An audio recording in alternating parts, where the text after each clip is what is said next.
জানাচ্ছি সম্মানিত উপস্থিতি। এই পর্যায়ে বেশিরভাগ মুসলমান হালাল পণ্য ব্যবহার করতে চান।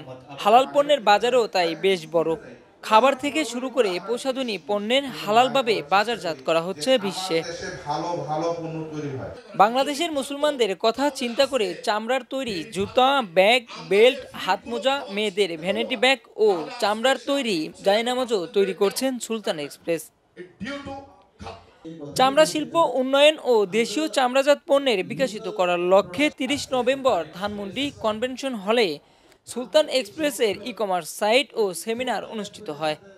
এখানে আয়োজকরা হালাল চামড়া পণ্যের গুরুত্ব ও গুণগত তুলে ধরেন।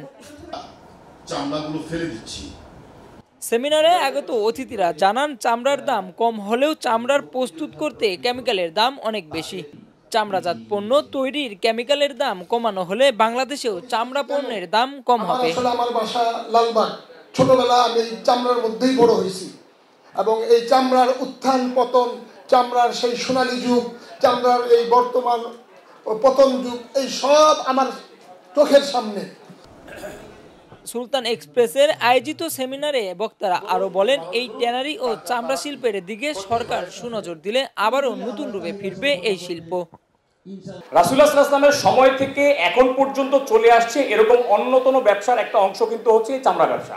আমরা অনেকেই জানি রাসূলুল্লাহ সাল্লাল্লাহু আলাইহি ওয়াসাল্লাম চামড়ার মোজা ব্যবহার করেছেন, চামড়ার দস্তরখান ব্যবহার করেছেন, চামড়ার জায়নামাজ ব্যবহার করেছেন। তিনি যে পানি খেতেন, যে পানির মস্ক ছিল চামড়ার। তিনি যে টাকা রাখতেন, যে থলি ছিল, সেই থলি ছিল চামড়ার।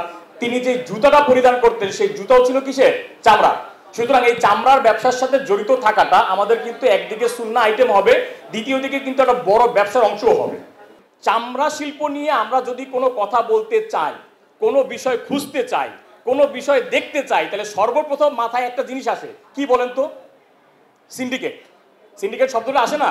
চামড়া নিয়ে আপনি গুগলে সার্চ করলে যদি শুধু চামড়া লেখেন, সর্বপ্রথম আপনার সার্চ ইঞ্জিনে যেগুলো আসবে এর মধ্যে অন্যতম হচ্ছে সিন্ডিকেট। যারা চামড়ার ব্যবসায়ী ভাইরা এখানে আছেন, শিল্পপতি ভাইরা আছেন, ১ নম্বর আবেদন জানাচ্ছি আপনাদের কাছে যে আপনারা আপনাদের ব্যবসায় রাসূলুল্লাহ সাল্লাল্লাহু আলাইহি ওয়াসাল্লামের সুন্নাহকে পরিপালন করার চেষ্টা করেন।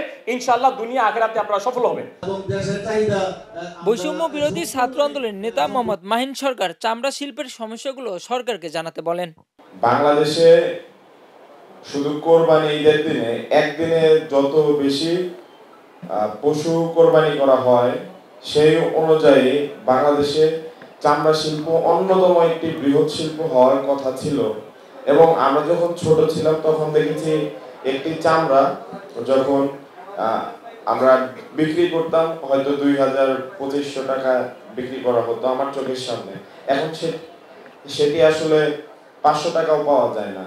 কিন্তু আমরা যখন বাজারে যাই, চামড়া যে দ্রব্যগুলো আছে সেগুলোর দাম কিন্তু কমেনি। তো সেইখান থেকে আমরা আসলে সরকারের কাছে আবেদন জানাবো, এখন যেহেতু আল্লাহ আমাদেরকে সেই সুযোগটি দিয়েছেন সরকারের সাথে আলোচনা করার, তো আমরা সরকারের সাথে সর্বোচ্চটুকু দিয়ে আলোচনা করব। আপনাদের যে সমস্যাগুলো আছে সেই সমস্যাগুলো আমরা তাদের কাছে দরখাস্ত আকারে দেব এবং তাদের সাথে আমরা আলোচনা করব ইনশাআল্লাহ।